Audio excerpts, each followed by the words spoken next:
Radio city podcast कथा कट्टा RJ Chaitrali सोबत. कोणताही बदल स्वीकारणं हे सुरुवातीला माणसाला जडच जातं, पण बदल नाही स्वीकारला तर माणूस एकाकी पडू शकतो. वयाचा बदल, स्वभावाचा बदल, नवीन माणसांची जुळवून घेण्याची वृत्ती हीच माणसांना आनंदी ठेवू शकते. त्यात नवीन लग्न झालेली सून आणि वर्षानुवर्ष त्याच घरात राहत असलेली सासू यांनाही लवकरात लवकर बदल स्वीकारावा लागतोच. जसं या कथेत. बदल ही पूनम चव्हाण यांनी लिहिलेली कथा आपण ऐकणार आहोत कथाकट्ट्यावर, अर्थातच माझ्या म्हणजेच चैत्रालीच्या आवाजात. बदल. श्यामलताई आज बऱ्याच दिवसांनी सुमनताईंकडे चालल्या होत्या. मुलाकडे अमेरिकेत 6 महिने राहून आल्यावर सगळ्यात आधी सुमनकडे जायचं असं ठरवूनच त्या आल्या होत्या. सुमन, भाऊजी, अरुण आणि त्याची नुकतीच लग्न करून आणलेली सुमनची सून या सगळ्यांसाठी काही गिफ्ट्स, चॉकलेट्स, अमेरिकेतील मुलाच्या, सुनेच्या आणि गोंडस नातीच्या गमती जमती या सगळ्यांसोबत दुपार छान जाणार हे गृहीत धरूनच त्या आल्या होत्या. अंशिका म्हणजे सुमनची सून सुद्धा नोकरी करत होती आणि सुमनताईंनी वर्षभरापूर्वीच स्वेच्छानिवृत्ती घेतली होती, त्यामुळे सकाळचं आवरून त्या मोकळ्या असायच्या. श्यामलताई आणि सुमनताई शेजारणी, नवीन एकत्र राहायला आल्यापासूनच्या. बरंच आयुष्य एकत्र घालवल्यामुळे नातेवाईकांपेक्षाही जास्त जवळीक. जेवण उरकून झाल्यामुळे लगेच गप्पांना ऊत आला. संध्याकाळचा चहा झाला आणि सुमनताई घाईत दिसत होत्या. चल ग श्यामल, जरा किचनमध्ये बसून गप्पा मारूया, स्वयंपाकाची पण तयारी करायची आहे ना. सुमनताई बळच श्यामलला आत घेऊन गेल्या. मी कणिक मळते तोपर्यंत तू गवार निवडतेस का ग? सकाळी वॉकला गेले होते ना, एकीकडे होती कोवळी छान, अरुणला खूप आवडते ना, घेतली मग. सुमनने श्यामलला हातात गवारीची पिशवी देत सांगितलं. अगं देते की, त्यात काय एवढं. खरंच मस्त कोवळी गवार आहे ग. अंशिका पण खाते गवार? माझ्या भक्तीला नाही बाई आवडत, त्यामुळे ती असली की नाहीच बनवत मी सहसा, श्यामलताई म्हणाल्या.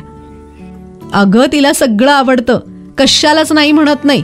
ताटात पडलेलं सगळं खाते, मला त्यामुळे काही टेन्शनच नाही काय बनवायचं ते, सुमनताई सांगत होत्या.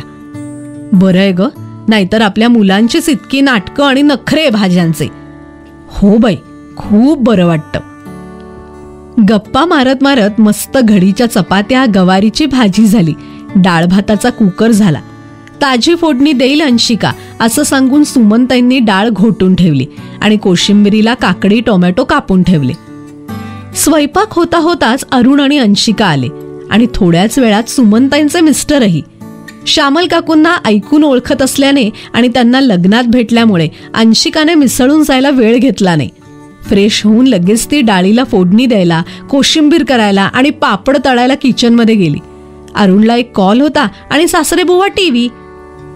सुमन, अंशिका खरंच गुणाची आहे ग, लगेच येऊन कामाला लागली आणि खरंच घराच्या प्रत्येक गोष्टीला छान स्वीकारलं की ग तिने, आणि तेही इतक्या लवकर. नशीबवान आहेस. स्वतःच्या नशिबावर खुश होत मुठभर मांस अंगावर चढवत सुमनताईंनी एक चपाती अंमळ जास्तच खाल्ली असेल. आज श्यामलताईंचं जेवण सुमनताईंकडेच झालं. श्यामलताई अंशिकाला निहारण्यात आणि तिचा अंदाज घेण्यात गर्क होत्या. काहीतरी चुकल्यासारखं वाटत होतं. जेवण झाल्यावर निघायच्या आधी सगळ्यांना गिफ्ट्स द्यायला श्यामलताईंनी त्यांची बॅग उघडली. सुमन, भाऊजी आणि अरुणच्या आवडीनिवडी माहिती असल्याने त्यांच्या आवडीच्या वस्तू होत्या. अंशिकाला मात्र त्यांनी एक पाकिट दिलं. अंशिकाने त्यांना नमस्कार केला. सदा सुखी राहा आणि हो, यातून तुला जे हवंय ते घे बर का. तुझी आवड अजून माहिती नाहीये मला, मग विचार केला हेच ठीक होईल. तुझ्या आवडीचं घे काहीही. अंशिकाच्या चेहऱ्यावर छान स्माईल आलं. थँक्स काकू. अगं आमच्या अंशिकाचं असं काही नाही, तिला सगळं आवडतं. कशाला म्हणजे कशाला नाही नसते तिची.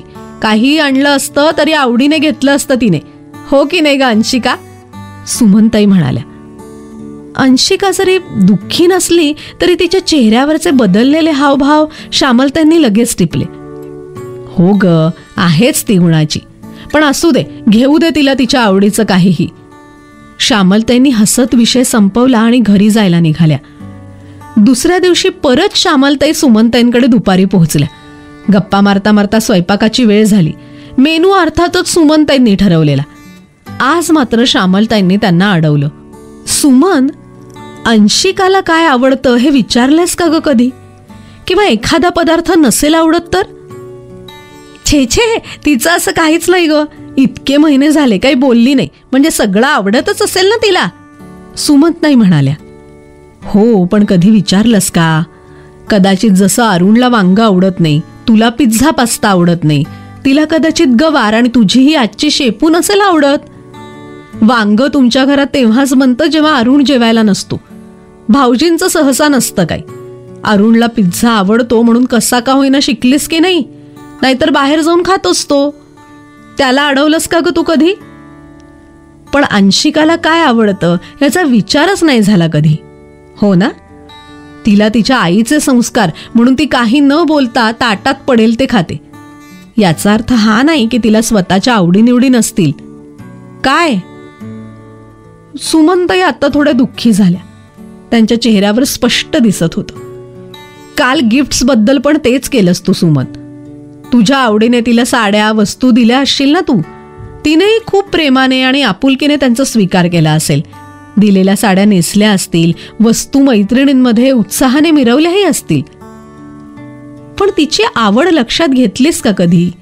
तिला एखादा ड्रेस किंवा कुर्ती किंवा साडीच पण तिच्या आवडीची दिली तर काही फरक पडेल का ग? काय वाटतं? श्यामलताई बोलत होत्या. सोनाराने कान टोचलेच शेवटी. आले मी, थांब. अगं अगं सुमन, कुठे चाललीस? आलेच ग, तू शेपू निवडून पिशवीत ठेव तोपर्यंत. 15 मिनिटात सुमनताई परत किचनमध्ये आल्या.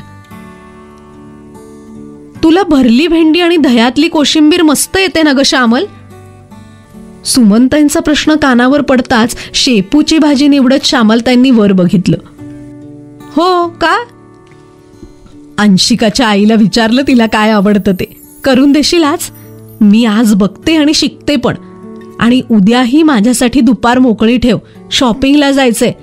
तुझी सून तिथे वेस्टर्न घालते ना, तुला अंदाज असेल सगळ्याचा. इतक्या लवकर आपल्या बोलण्याचा परिणाम झालेला बघून श्यामलताई खूप खुश झाल्या.